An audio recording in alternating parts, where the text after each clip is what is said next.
Welcome to All Things Moore County, Moore County's weekly radio show highlighting the many facets of the Sandhills. That includes real estate, lifestyle, community and neighborhoods. And now from 4 Properties, here's your host, Bill Sahadi. Good morning and welcome to the talk show, All Things Moore County. It's a privilege today to have a friend of mine come and join us, John Tampa. I've known John for a little over 6 years. And when John first appeared on the radio show, he had just become certified in yoga training with beginners. John is a very young, retired, civic-minded volunteer in Moore County. He has a background of being a teacher, a coach, a minister, a corporate executive.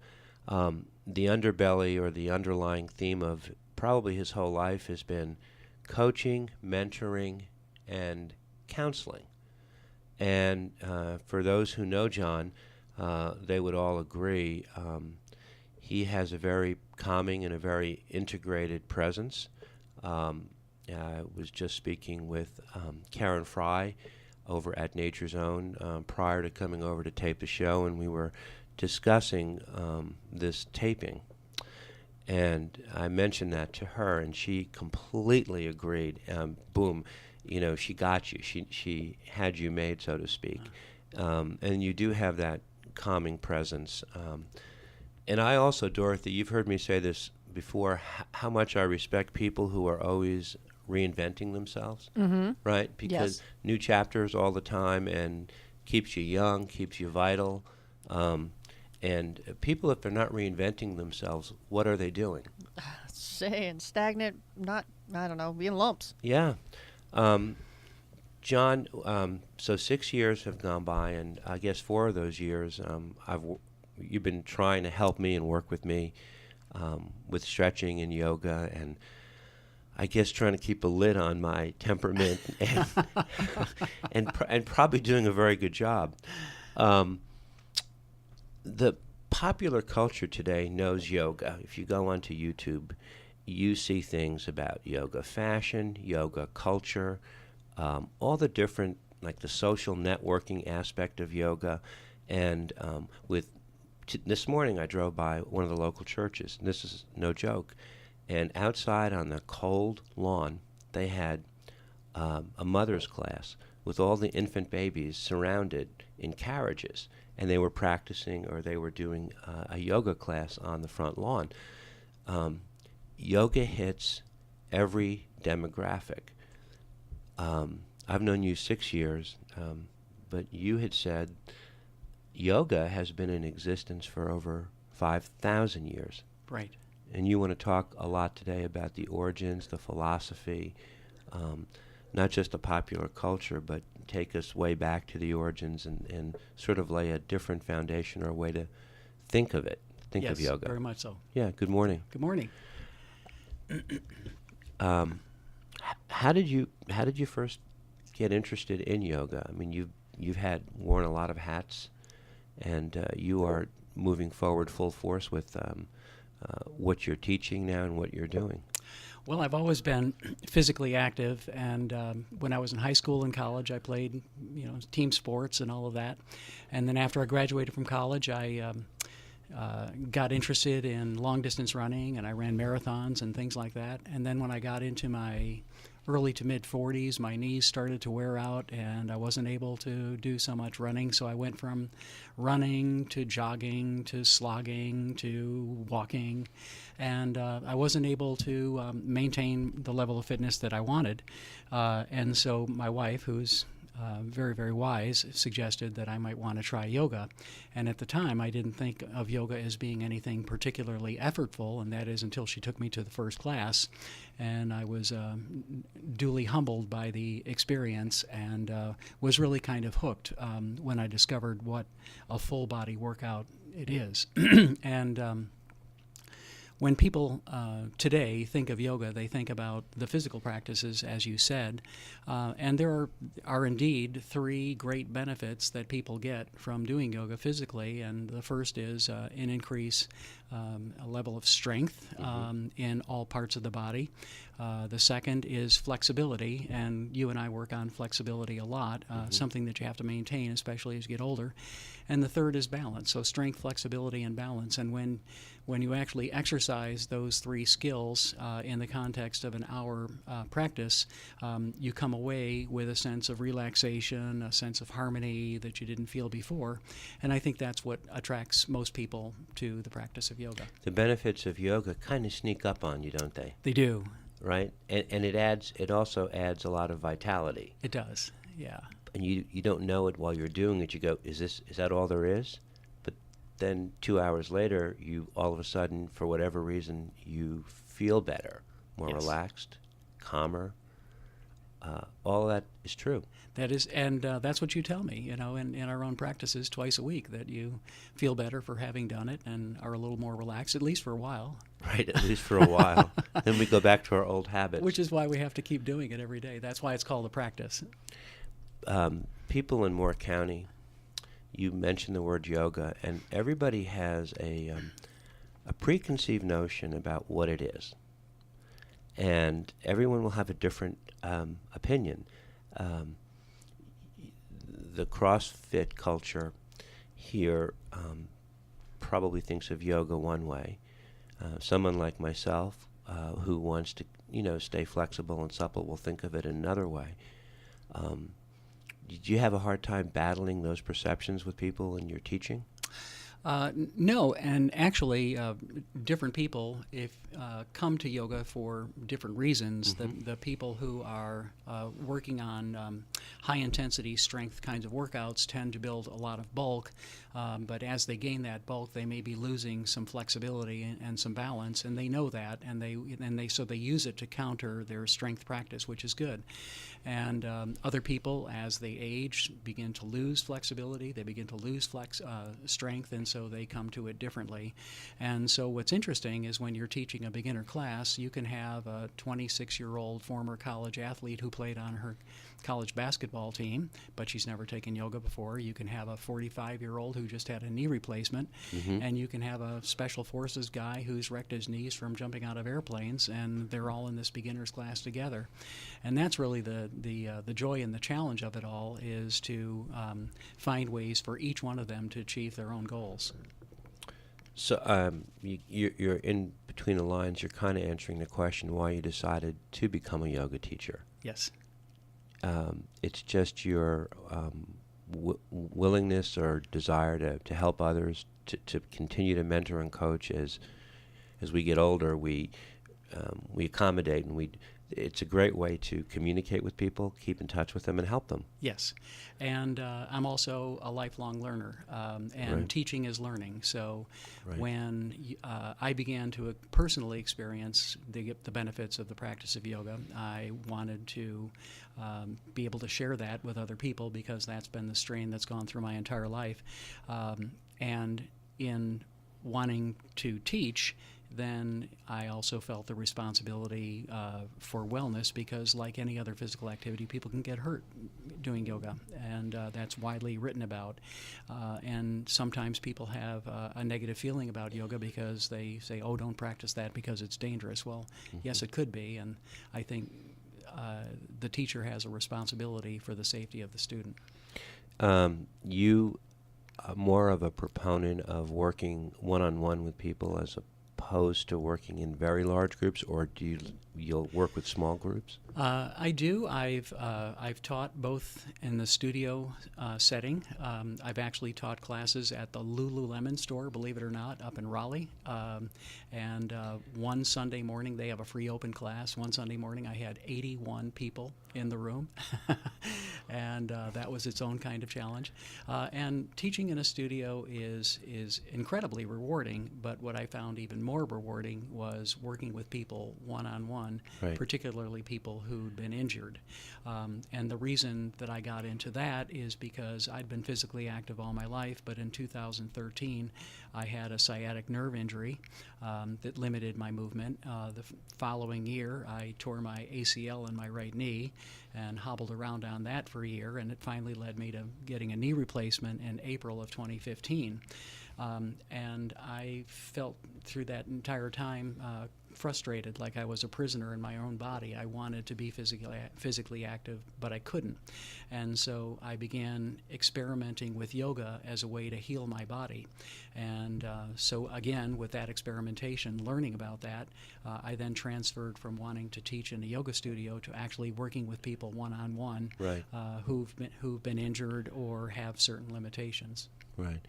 A lot of people are surprised about how aerobic yoga can be. You smiled the minute I said that, because everyone thinks it's such a passive thing, but it can be physically exhausting. Yes. And it does get your heart rate Yes. up. Yes. It does, and again, it's like you said, it sneaks up on people Right. during the practice, and so you have to be careful about how you manage an hour-long sequence with someone. There needs to be an arc of effort where you do in the beginning a very long period of stretching and warming up and getting the body going, and then as the arc of effort peaks, now you're doing these load-bearing postures where you're using the major muscle groups of the body, and you know how that is when you're in warrior poses and so forth. Yeah. And then once you've taxed the major muscle groups, then you start to work on fine connective tissue with balancing poses and stuff like that. And then you have to finish with a warm down where you get people to kind of bring their heart rates back down and stretch again, because after all of that strength work, we need to lengthen back out again. So yes, it is very taxing, because in that peak period in the class, you're taxing not only your strength but also your flexibility and your balance, and you're kind of taking yourself right up to your edge. And so that's why you and I take breaks, and you have to go check your emails and things like that. And then I know you're ready to go again. It took me at least a year to even begin to even approach, and you probably said, Bill, it took you a lot longer than that, to at least approach the rhythm of what it was you were teaching and the name of the poses, and then all my conditioning from my years as an athlete and was no, I'll stretch, I'll do some jumping jacks, I'll do some this and that, but to do these stationary poses and to hold them was so foreign to me. And then all of a sudden you start, for instance, your quads could start quivering, and you go, I've never isolated a muscle like that. Right. And sports were more you're reacting, but in yoga you're initiating. Yes. And then you're having to be patient in initiating and continue to initiate and continue to be in that. It's a different mentality. It is, and that's another element of yoga, and that is that you are actually working on the mind. You're trying to tame the mind, and so when you put yourself in these very stressful situations and you use your breath, you're trying to simply remain calm and non-reactive under a stressful situation. And so that's where some lessons of yoga can then translate into the rest of your life. When you're in a stressful exchange with someone and they press your buttons, you learn to take that pause between the stimulus and your response, and you learn to respond rather than react. And I would just have to go back and say that I think you're underestimating yourself a little bit. It's very clear to me that you were a lifetime athlete, and you're also a very quick learner. And while this was foreign to you, you were very willing to allow yourself to do it, even when you really didn't understand. But your level of tenacity and your willingness to stay with it every single week, even when you're tired, is that's why it's a discipline and a practice. And so I congratulate you for that. Well, let's talk about a little bit about the discipline, and let's talk about the practice, because last year you were telling me, I think back in the summertime, that you were going to be out of the country for about 6 weeks in November and December, and that you were going to be going to India to do some intensive training, and I don't recall how many hours. And as I heard it, in my Western mentality, I'm thinking to myself, boy, that's like something I would never want to do. But you went to India and you lived a Spartan existence. You assumed the the mentality or the thought process of yoga in not just the physical but in the mental. Mm-hmm. Can you talk a little bit about that trip and the certification and Sure. why you went? Sure. Well, first, the reason why I went. I was a history major when I was in college, and again, being a lifelong learner. And I thought, okay, if I have been told that yoga is a practice that originated in India, then that would be the best place for me to go to learn the most ancient root heritage.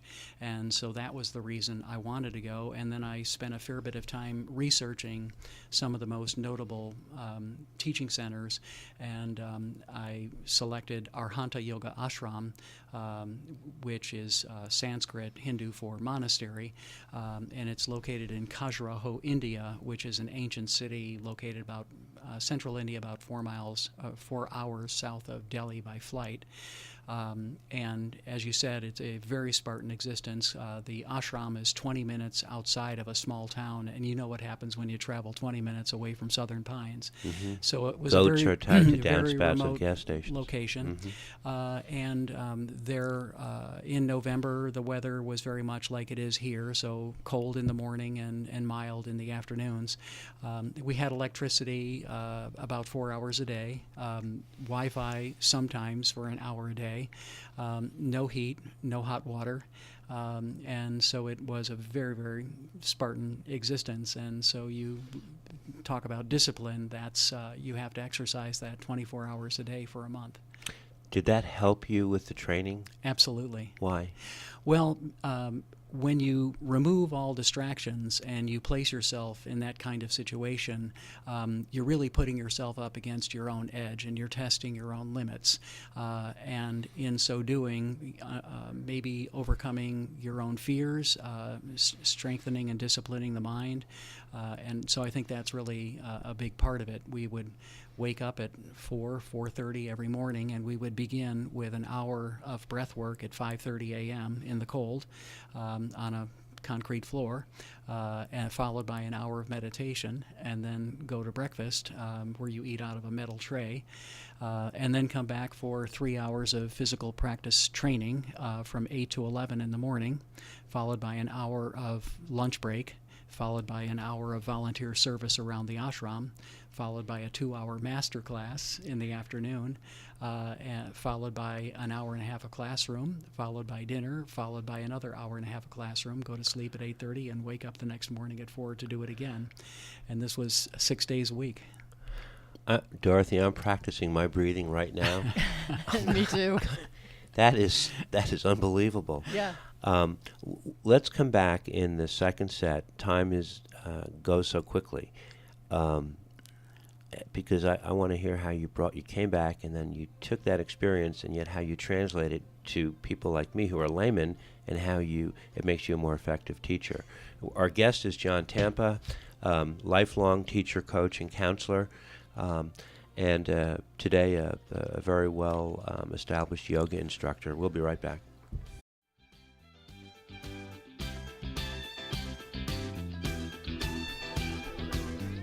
Welcome back to All Things Moore County. Our conversation today is all about yoga, its origins, its philosophy, and our guest for the whole hour is John Tampa. And John, we were finishing up the first set talking about that exciting day in India, a typical day. That is a lot of discipline that it required. But you came back, you've reaccommodated to the States. Yes. And now with that certification behind you, what are your teaching plans going forward? Yes. Well, when I first got back, my goal in going was to take everything that I learned and write it down in teaching modules. And there is a governing alliance or organization in yoga called Yoga Alliance.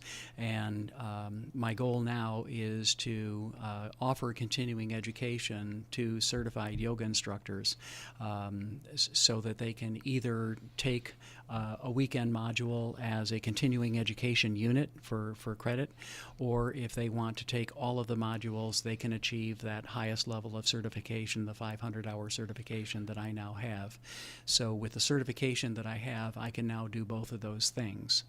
So you're teaching other instructors? Correct. Gotcha. And so in order to do that, I took all of the learning that I've experienced and I transcribed it into 12 different teaching modules in this book that you see here. And for those who can't see on the radio, it's about 2 inches deep.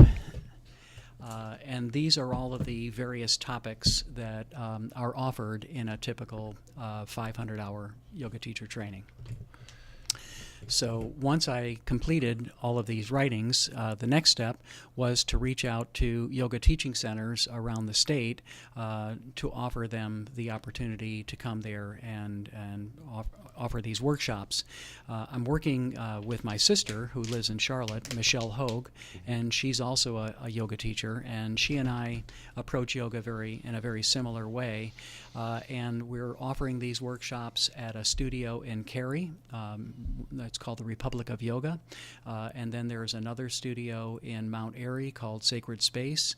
And then there's a third in Rock Hill, South Carolina called Synergy Yoga. And those are the 3 teaching centers through which we're now beginning to offer these modules. And the name of your business is Living Yoga. Yes.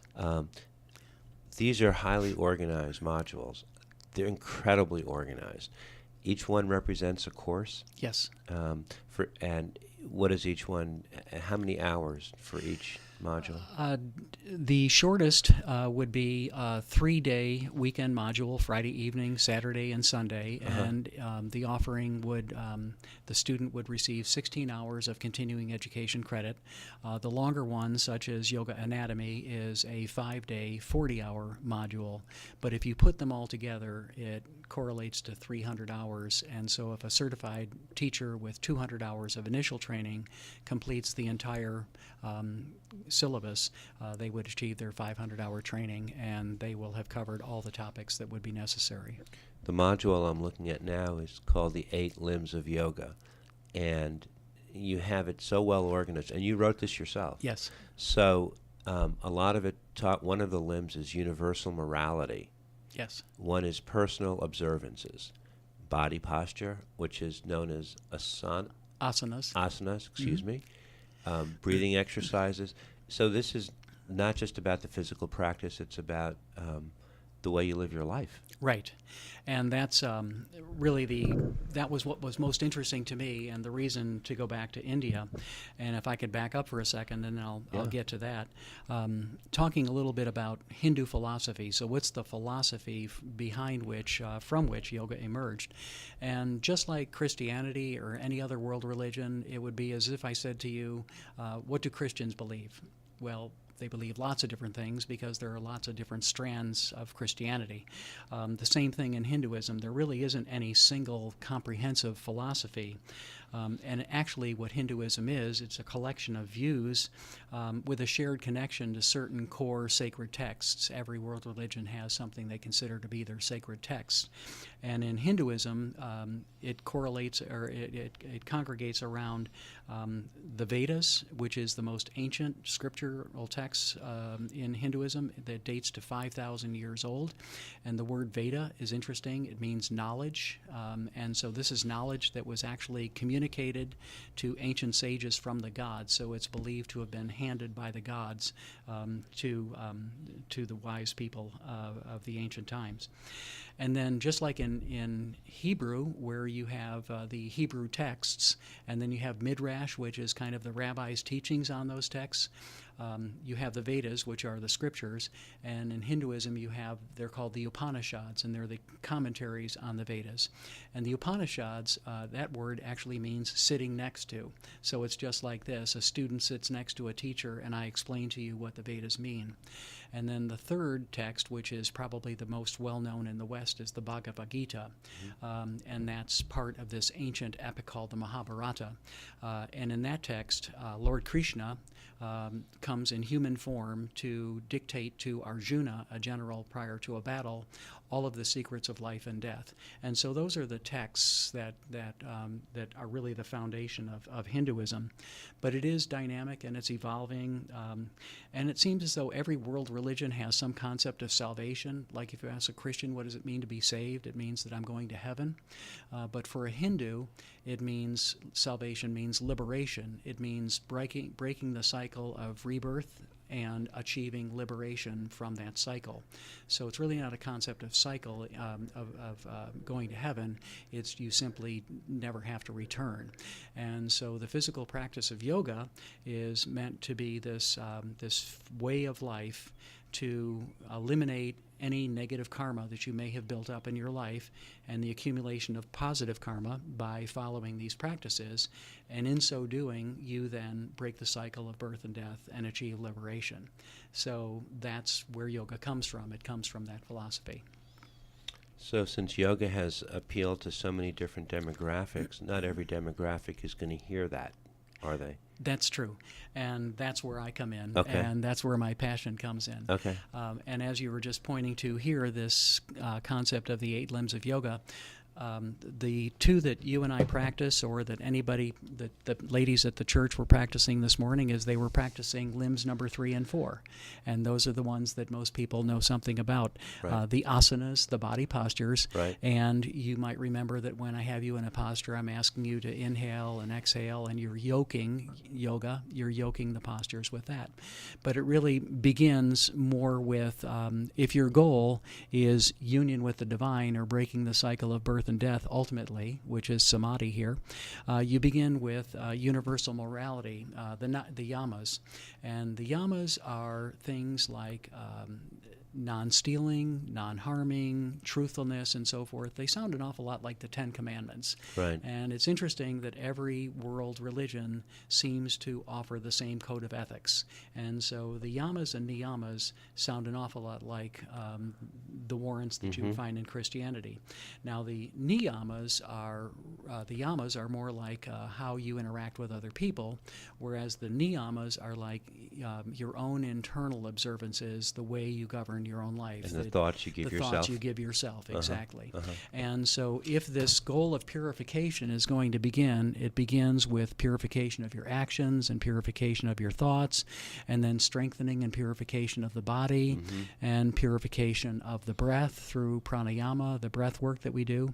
And when you go through that external process of purification, those 4 are external, then the next thing is you begin to move toward being able to withdraw from external stimuli, be able to kind of separate yourself from stimulus and response. And when you can calm yourself and begin to remove yourself from a fraught situation, only then can you begin to concentrate, which is the next step. And when you concentrate and you bring your mind to a single point of focus, you're going to be very much more effective. And when you get past concentration, then you get to the point where you can actually break into meditation and begin to experience yourself as connected to the rest of the cosmos. And when you've achieved that, then you begin to move towards this process of liberation, of breaking the cycle of birth and death. So people who take yoga in a studio are fascinated to realize that these 2 limbs here are really part of an entire way of life that has emerged from this ancient philosophy. So the asanas and the, pronounce it for me, the breathing. Pranayama. So that's at the tip of the iceberg for what people in our culture know about yoga. Right. And then underneath that, beneath the surface, is everything else. Exactly. The concentration portion, I mean, as you're reading this, I'm thinking to myself, every time I've been able to take a deep breath, I can calm myself down a little bit, and my mind, I can slow it up just a little bit, right? Right. Just a little bit, especially when you're going through a stressful day. Sometimes you have to sit back and just calm yourself down by deep breathing. Right. Touching on the surface of what you're talking about. Yes. And now I think to myself, when you are going through some of the postures, some of the things you say while you're doing them, you are touching a little bit on them, just a little bit. Mm-hmm. You go, how much can this poor guy handle? Right. And with me, not a whole lot.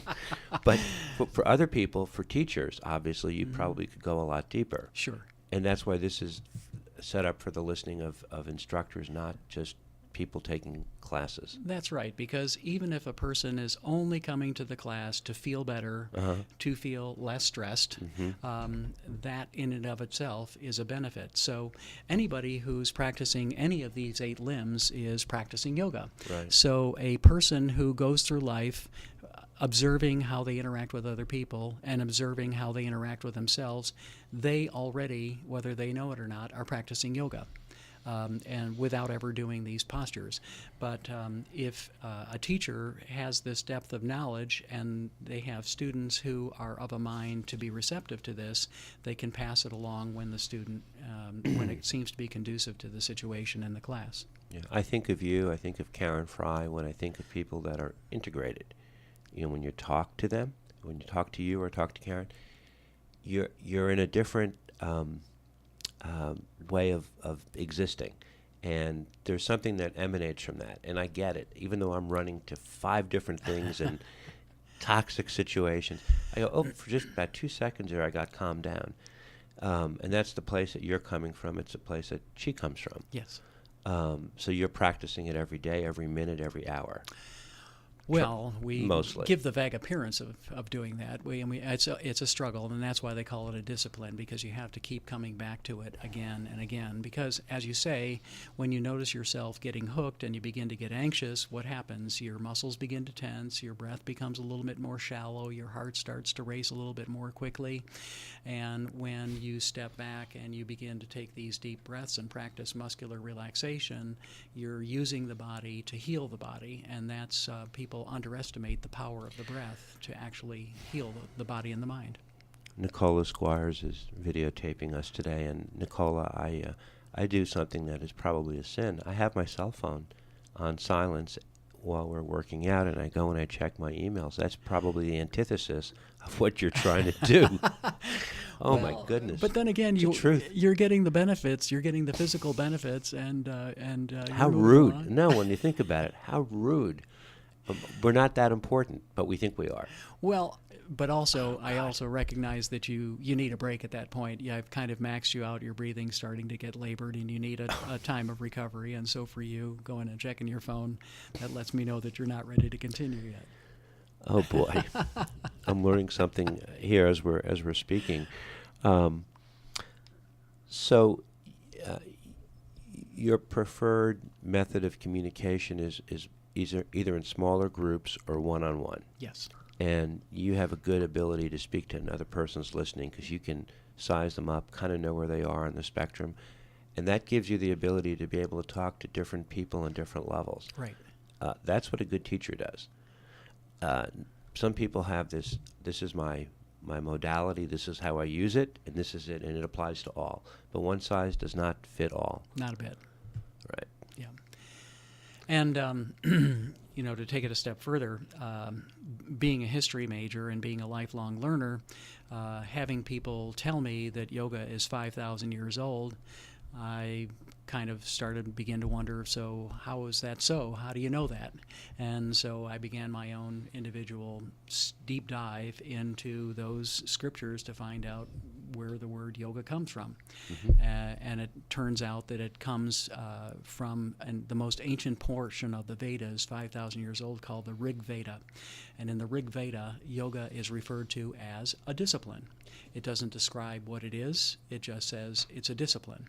And because it was passed on in secret from teacher to student for so many years, and by keeping it secret, it retained its power, it was very interesting to me to find out how it ultimately emerged. So from 5,000 years ago, up until the time that there was actually a description of the physical postures, the physical postures weren't revealed in writing to the general knowledge until the Middle Ages, 500 years ago. Oh. So the yoga as that's commonly understood today, that knowledge has evolved from being a very secret thing 5,000 years ago to something that's commonly understood and now available to the layperson. That's only 500 years ago. So that was interesting for me to realize as well. It just occurred to me that some of the teachings here have nothing to do with anything that's physical. Right. It just occurred to me. Yes. You could speak to a group of salespeople and talk to them about handling problem clients through some of the 8 limbs without having anyone do a balancing exercise or a warrior pose or anything like that. It's not uncommon for fairly awakened corporate organizations to bring in someone like me to teach meditation and breath work to employees in order to improve productivity and lower the high stress work environment. There are places where that actually happens today, and that's something that in the future, as I'm reinventing myself, I'd be interested in doing. Yeah. There's a great freedom in the ability to reinvent yourself, isn't there? There is. It's pretty cool, actually. It's pretty fun. Right? Yes. And you have the spirit of a not a kid, but a very young guy, and the enthusiasm that you have, it's readily apparent. You don't have to sell it. It just shows. Some people, they oversell themselves, and they do things, and they create this faux enthusiasm, and you go, oh, you want to take a hot shower. Yeah. With you, it's just all from the heart, and that makes a huge difference. And I guess you've spoken to it's true. You've spoken to a lot of instructors in the Cary, the Raleigh area, some I think in Fayetteville, and so you're going to be doing some traveling as well. Yes. This upcoming summer. Yes. So most of these studios want to be able to layer on some of what you're talking about, because their classes will offer more flexibility in that regard? Yes. Most yoga studios offer 1 hour, hour and a half classes throughout the week, but there are some studios that want to also be teaching centers. They want to offer their students the opportunity to deepen their knowledge and understanding of the practice of yoga and its various components, such as meditation. That's a very popular one for me to teach. So they want to bring in continuing education providers like myself. And there are yoga teaching centers that want to maximize the professionalism of their own instructors by offering continuing education courses there. And so that's really my primary interest. I certainly love teaching yoga classes and would do that if the opportunity provided and I had the time. But this is the way that I choose to spend my time to communicate this knowledge. And you're working on, or you're completing your website, which is www.livinginthelotus.com. Yes. So people can go on there and they can reach out to you, whether they be instructors or whether they be people of any age who might want to be interested in pursuing some part of yoga. Yes, my only interest is to be able to share what I've learned with as many people and in as many ways as possible. There is no preconceived notion of what it would look like. It's just emerging, and being part of watching it emerge is what's really so fun. Last week we had Chris Metzger on and a young man, Taff Gant, and we talked about the value of just doing things and serving others, just to serve others, and then good things come as a result of it. This is not a financial thing. This is a joy that people need to know that there's a distinction. There's a distinction. I was heavily influenced by a book that I read in the 1990s by Tom Chappell, the owner of Tom's of Maine. Oh yeah. And he reinvented himself in his 40s, and he talks about, rather than when he had his midlife crisis, rather than buying a red Corvette and marrying a younger person, he went to seminary and he got a master's in divinity. And so he took the learnings that he had from seminary and he applied them to his organization. And his mantra became doing well by doing good. Right. So if you focus on doing good, right, inevitably you wind up doing well. And I think that's the way I try to approach life. Couldn't agree with you Yeah. more. Living Yoga, John Gray. We'll be back in the third set. Thank you.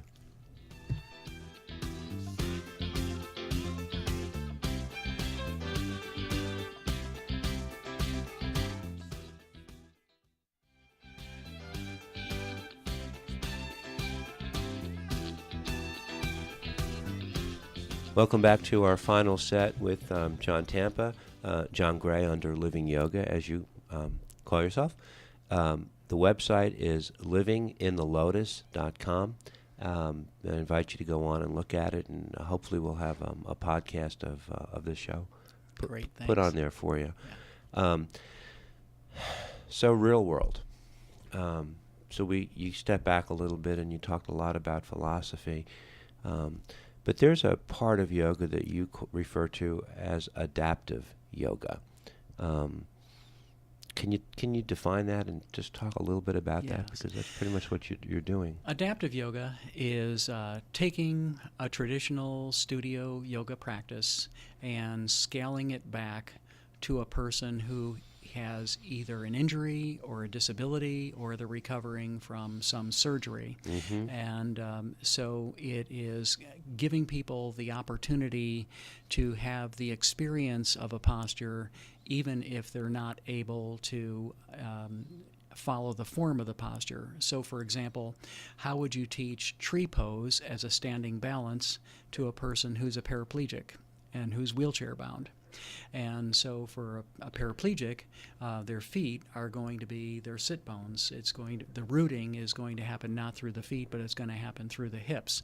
And so a person who's sitting in a wheelchair feels gravity pulling them down because they're sitting all day long. And so to get them to stretch and extend and reach upward while rooting is giving them the sensation. And the stretching and the lengthening provides physical relief Right. as well. So in adaptive yoga, basically what you're doing is you identify the injury site, the disability, whatever it is, and you avoid it while you work on strengthening the rest of the body, working around the injury. Mm-hmm. And then as the rest of the body strengthens, then you begin to hone in on the weakness or the misalignment or the imbalance that might have been at the root of the original injury. Many times when you come over and work with me, you bring 3 or 4 sheets of paper where you have a whole menu of different exercises that we're going to do, but you always ask me at the beginning, how do you feel? Yes. So you then, I don't think you ever go through it from the beginning to the end. You're always adapting to, is my neck stiff? Is my sciatica, is it sore? And you work around it. Yes. And then you get to it maybe eventually, Right. but not right away. Right. But that doesn't, it's not just for someone my age. You do the same thing with a 25-year-old student that you have that rides horses competitively. Yes. She has weaknesses that you have to work around as well. Correct. She is an aspiring equestrian, would like to ride at the highest levels or compete at the highest levels, and in fact, she now is. But 2 years ago, she had an injury where going over a water jump, the horse lurched and she fell off the horse and she fell into a water pit and the horse stepped on her pelvis and fractured it. And she was wanting to get back into competition, so I've been working with her, and now she's been competing at the intermediate levels, and tomorrow, because of her success at those levels, she's now competing at the highest level, and I'm really very proud of her. And so we've come a long way, and as an athlete, because when you're riding a horse, you're overusing certain muscles all the time, and you're underusing other muscles, and you become stiff in areas where the stiffness can cause you an injury. So I have to think about the sport-specific muscle groups that she's overusing and lengthen those, and then work on those muscles that are comparatively underdeveloped to strengthen them so that her body comes more into full symmetry. And yeah. And when you eyeball somebody, and even myself, you're like a walking MRI machine. You've kind of figure, okay, you are an athlete, you are an athlete, and you can understand some of the pains that we have and how to work around them, and you're very thoughtful before you decide what you're going to employ that day. Yes. Right? Yeah. And that's the unique thing about adaptive yoga is that it's got to be tailored to that particular person and their injuries, with the goal of helping them experience a sense of overall wellness, because when you're disabled or you're injured or you're in pain, not only are you suffering physically, but you're suffering mentally and emotionally as well.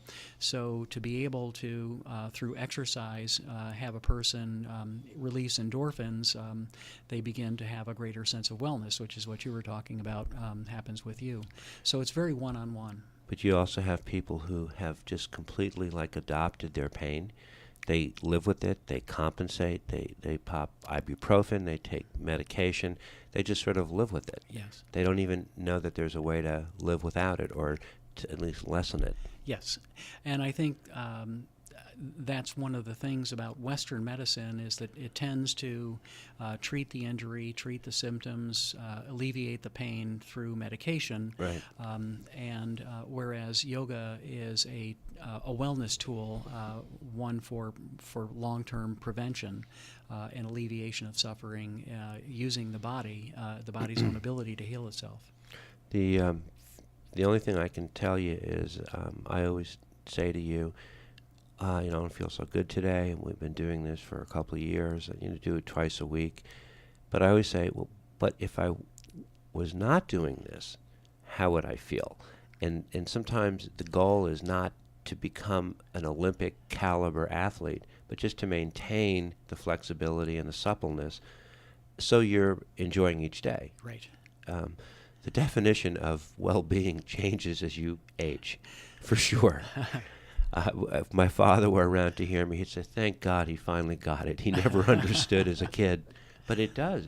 It just, you have to accommodate to a lot of things around you, and your definition of feeling good changes. Well, you and I are a year apart in age, Yeah. and so we're of similar vintage. And I think what we have to focus on, I feel like I can do 90% of what I used to be able to do, and rather than feel bad about the 10% I can't, Right. you focus on what you can do, and it is all relative. You're exactly right. So our goals are different than they were when maybe we were in our 20s. So in your perfect world, taking on new students, what kind of students are you hoping to help or hook up with? Well, there are different aspects. In terms of what I do on a day-to-day basis living here in Southern Pines, I particularly enjoy working with people who are injured or disabled or who could never actually make it into a yoga studio for those reasons. Because, again, promoting healing and teaching them how to holistically heal themselves is a very gratifying thing. So anybody in that circumstance would certainly be, I would very much welcome working with them. And I work with them, as you know, either in their home or they come to mine. And then beyond that, this other element is sharing what I've learned with yoga instructors more widely is the other part of it. And so I also we've been using our website as a marketing tool for yoga instructors to see what kinds of offerings we have for them.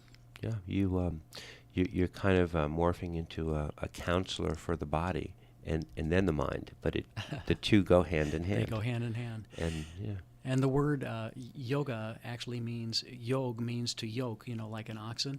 And what you're doing is you're binding together the body, the mind, and the spirit, because people can become frayed when they go through their daily lives and they feel stressed. And so this is about reintegration, about binding back together, yoking, yoga. Yeah. Well, kudos to you. Your enthusiasm is heartfelt and it shows. And you always have an edge up on people when you are coming from that position. So you're very fortunate. Thank you. Yeah. If people want to contact you, How will they reach you? They can reach me. John Gray is my middle name, and that's my teaching name. They can reach me through my email, johngray@nc.rr.com, and that's Grey, johngray@nc.rr.com.